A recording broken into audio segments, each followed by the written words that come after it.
और पूरी दुनिया की नजरें अलास्का पर टिकी हैं। यहां 48 घंटे बाद यूक्रेन के भविष्य का फैसला होगा। अलास्का में ट्रंप और पुतिन की महा मुलाकात होने वाली है। इस बैठक से पहले ही अलास्का को युद्धपोत और सबमरीन्स ने घेर लिया है और यहां कनाडा, चीन, अमेरिका और रूस की नौसेना ने जबरदस्त घेराबंदी की है। सिर्फ इतना ही नहीं, अलास्का पर सैटेलाइट से भी कड़ी निगरानी रखी जा रही है।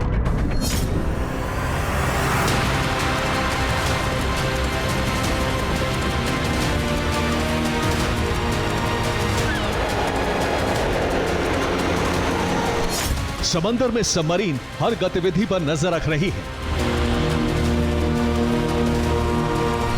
युद्धपोत और पेट्रोलिंग शिप्स का बड़ा बेड़ा हर घंटे हर मिनट समंदर की निगरानी कर रहा है। आसमान में गश्ती विमान लगातार जमीन और समंदर पर पैनी नजर बनाए हुए हैं। सुरक्षा की ये जबरदस्त तैयारियां अलास्का में होने वाली इस दशक की सबसे बड़ी बैठक के लिए की गई है। 15 अगस्त को अमेरिका और रूस के राष्ट्रपति अलास्का पहुंचने वाले हैं, जहां यूक्रेन का भविष्य तय होगा। पुतिन ट्रंप की मुलाकात अलास्का के एंकरेज में होगी। यहां एल्मिंडॉर्फ रिचर्डसन बेस पर द्विपक्षीय वार्ता होगी। वार्ता की तैयारियों का जिम्मा रूसी विदेश मंत्री सर्गेई लावरोव और मार्को रूबियो को सौंपा गया है। 15 अगस्त को एंकरेज में नोटाम जारी किया गया है, यानी इस दिन यहां से किसी प्लेन को गुजरने की इजाजत नहीं होगी। 15 अगस्त को अलास्का के बेस पर दुनिया के 2 सबसे ताकतवर देशों के राष्ट्राध्यक्ष मौजूद होंगे।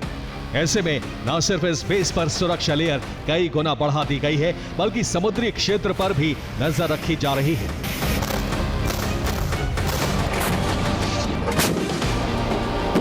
अलास्का के आसपास सुरक्षा की कैसी तैयारियां हैं, आपको बताएंगे। लेकिन उससे पहले रूसी राष्ट्रपति का स्पेशल हवाई रूट आपको दिखाते हैं, जिससे होते हुए पुतिन अलास्का के एंकरेज शहर तक पहुंचेंगे। रिपोर्ट्स के मुताबिक पुतिन के हवाई रूट को बेहद सुरक्षित बनाया गया है। रूसी राष्ट्रपति का प्लेन राजधानी मॉस्को से टेक ऑफ होकर बेरिंग स्ट्रेट से होते हुए अमेरिका के अलास्का में दाखिल होगा, जहां से वो एंकरेज पहुंचेगा। एंकरेज पहुंचने के लिए पुतिन करीब 7,300 किलोमीटर की हवाई यात्रा करेंगे। लेकिन सवाल है कि पुतिन के अलास्का दौरे के लिए यही रूट क्यों चुना गया, यह भी आपको बताते हैं। दरअसल रूस का पूर्वी छोर अमेरिका के अलास्का से महज 81 किलोमीटर दूर है। इन दोनों के बीच बेरिंग स्ट्रेट है, जहां रूस और अमेरिका की नौसेना का जमावड़ा रहता है। इस रूट के जरिए पुतिन को अंतर्राष्ट्रीय समुद्री सीमा में जाने की जरूरत नहीं होगी। वो रूसी हवाई क्षेत्र से सीधा अमेरिकी हवाई क्षेत्र में दाखिल हो जाएंगे, जिससे उनकी सुरक्षा को कोई खतरा नहीं होगा।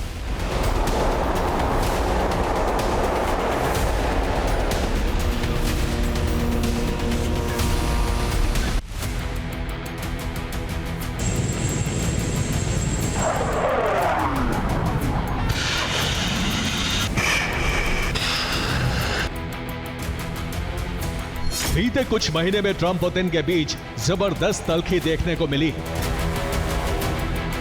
ऐसे में 15 अगस्त को दोनों राष्ट्राध्यक्ष अलास्का में मुलाकात जरूर करने वाले हैं, लेकिन ना तो पुतिन को ट्रंप पर भरोसा है और ना ही ट्रंप को पुतिन पर।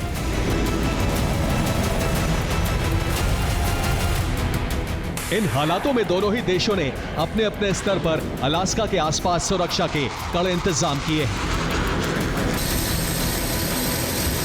अलास्का के पास चीन और रूस की नौसेनाएं संयुक्त रूप से गश्त कर रही हैं। युद्धपोत, कोस्ट गार्ड शिप और सबमरीन से नजर रखी जा रही है। दावा है कि चीन के 5 आइस ब्रेकर भी अलास्का के पास गश्त कर रहे हैं। चीन और रूस की गतिविधियों को देखते हुए अमेरिका ने कनाडा की मदद से चौकसी बढ़ा दी है। कनाडा के युद्धपोतों ने अलास्का के आसपास डेरा डाला हुआ है और समंदर में होने वाली हर हरकत पर नजर रखी जा रही है। इसके अलावा कनाडा का पेट्रोलिंग एयरक्राफ्ट CP-140 भी अलास्का के आसमान से निगरानी कर रहा है।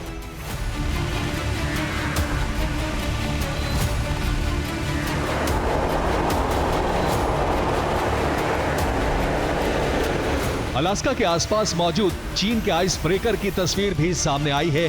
बर्फ के टुकड़ों के बीच इन्हें गश्त करते साफ साफ देखा जा सकता है। हालांकि चीन का दावा है कि ये आइस ब्रेकर आर्कटिक में रिसर्च के लिए भेजे गए हैं, लेकिन बीते कुछ दिनों से इनके अलास्का के आसपास गश्त करने से अमेरिका की चिंता बढ़ गई है। यही वजह है कि अमेरिका कनाडा के साथ मिलकर इन पर नजर रख रहा है। ट्रंप पुतिन मुलाकात पर दुनिया की नजर है। यह मुलाकात न सिर्फ यूक्रेन का भविष्य तय करेगी, बल्कि यूरोप पर मंडराते रूस के खतरे की रेड लाइन भी तय होगी।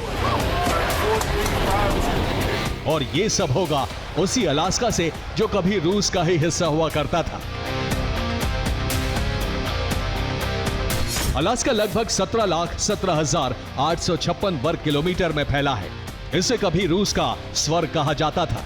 मार्च 1867 में रूस और अमेरिका के बीच समझौता हुआ, जिसमें रूस ने अलास्का को 45 करोड़ रुपए में अमेरिका को बेच दिया। अलास्का को बेचने के कई कारण थे। नंबर 1, रूस को डर था कि अगर युद्ध हुआ तो ब्रिटेन की मदद से अमेरिका अलास्का पर कब्जा कर सकता है। अलास्का की कठिन परिस्थितियां और बड़े क्षेत्रफल को देखते हुए उसकी सुरक्षा बेहद मुश्किल थी। उस समय रूस की आर्थिक स्थिति भी बेहद कमजोर थी। अलास्का का बर्फीला और बंजर इलाका रूस के लिए इतना महत्वपूर्ण नहीं था। ऐसे में उसे बेच दिया गया। आज अलास्का अपनी प्राकृतिक संपदा के कारण अमेरिका का एक बड़ा खजाना माना जाता है। यहां तेल के विशाल भंडार और खनिज संपदा मौजूद है।